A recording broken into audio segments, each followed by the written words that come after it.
Today we are going to be learning about multicultural and hybrid nature of societies and cultures. In any society there is arguably three types of cultures. They are hybrid, multicultural, and monocultural. Now you might have heard about probably know about multicultural, but you might have heard about hybrid or monocultural. So we're going to go through what they are and what they mean. And the main thing that you want to remember is what makes any of these three different cultures is all determined by the way the dominant culture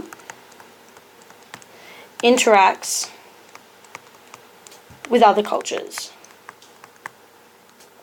Okay, that's a very important point to remember.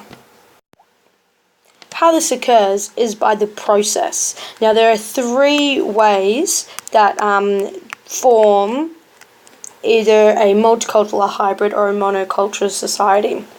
They are known as acculturation,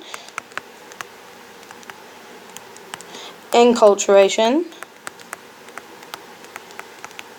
and assimilation. Now, you might have learnt about assimilation in the past, especially when looking at the Indigenous Australians' experience, so you might be familiar with that term. But we're going to learn about what each of these terms mean in terms of building a hybrid, multicultural or monocultural society. And we're going to start with enculturation first because it's the one you'll be most familiar with. So enculturation essentially forms or means multiculturalism. And I'm going to explain why. So in a multicultural society, you have a dominant culture, which is this little guy here, okay? Oh, well, he's actually going to be a big guy comparatively. So he is the dominant culture. So just remember that's what that D there means, okay? D means dominant culture. In a multicultural society, you also have your little guys who are the minority cultures, okay? So these little guys here are the minority cultures. Okay? What happens with enculturation is the process by which interactions between different cultures, the dominant culture sends its culture to the minority cultures. And this means things like language, can be religion, but not always. Okay, religion isn't generally shared that much, mainly because the minority cultures still tend to hold on to their religion. It can also equal to traditions, as well as practices, values. Okay? Why this occurs is the dominant culture, this sending of back and forth does not happen for the dominant culture. The dominant culture maintains these kinds of things like its language, its religion, its traditions, its practices, and its values. However, the minority culture picks these up and it blends its cultural practices and values with those the dominant culture's practices and values, and that's where you get the multicultural societies that we exist in Australia. So examples of this can be things like Muslims taking Christmas Santa photos together with their non-Muslim friends. It can mean all of Australians or people within Australia celebrating Australia Day. It can also mean Hindus or Buddhists or people from the Middle East or Africa celebrating Easter. Okay, this happens around Australia, it happens in the US, it happens in Britain. These are our recognisable multicultural societies, and to some extent France, Sweden and countries like that. They are known as multicultural because you still have your dominant culture and its practices. We still speak English in Australia and America and the US, but the minority cultures then pick up those kinds of things like language, and they continue to practice their own cultural beliefs and values whilst also blending them with the dominant culture. Okay, the next thing we're going to learn about is acculturation. And acculturation essentially equals hybrid societies.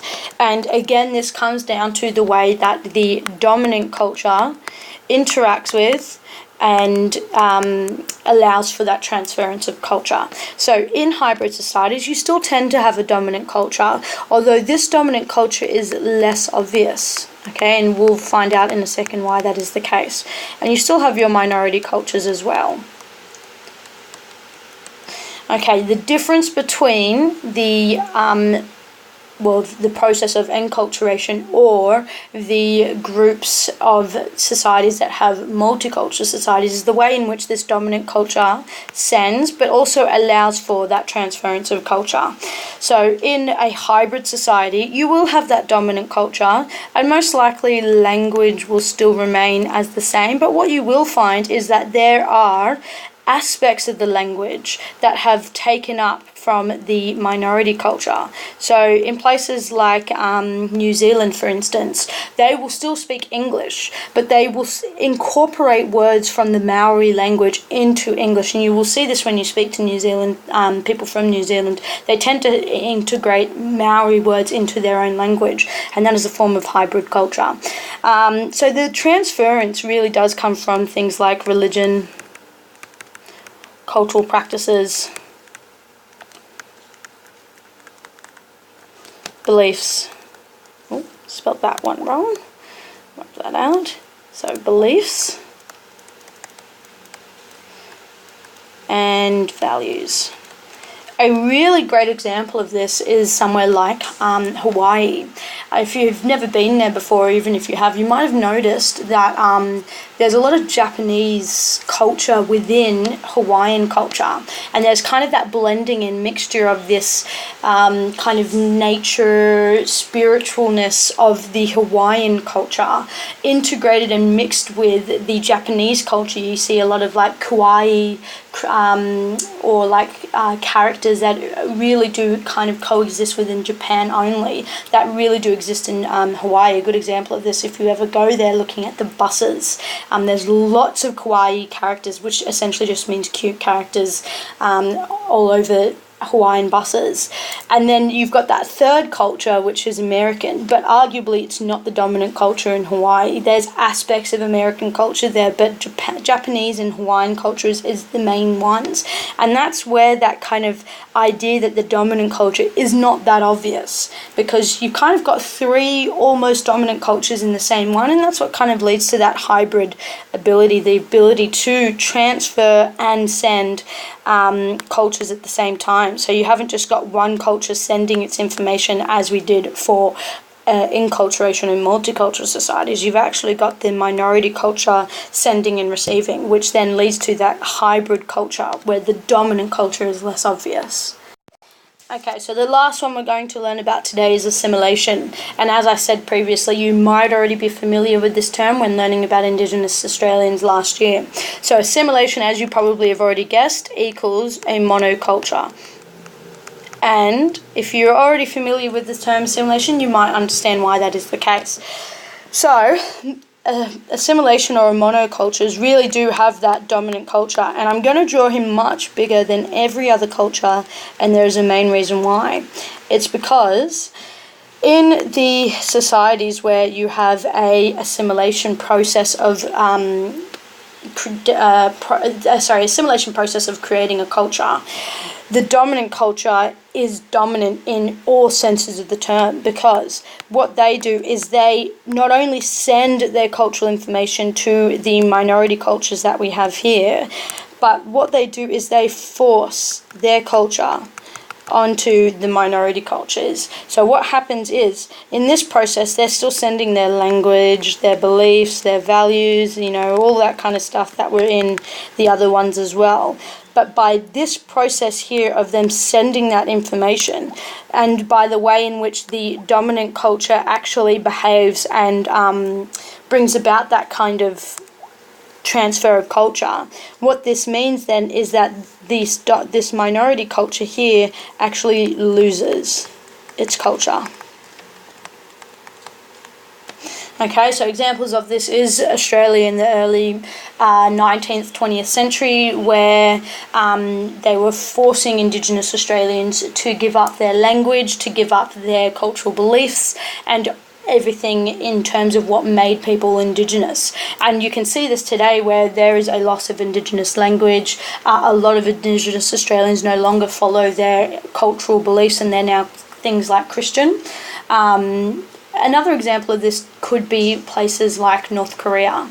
It's really hard to have a monoculture in such a globalized state or a globalized world, mainly because even without willing to or wanting to, cultures that are trying to maintain and purify their cultures will still uptake other cultures through their interactions, say through the internet, through media like watching TV and movies, things like that. So it's very difficult to have a monocultural society today. So the only ones that really do have that are ones that censor any kind of access to the rest of the world, like places like North Korea. So that's why you don't really see places that are monoculture today. So as I said, North Korea mainly the only example.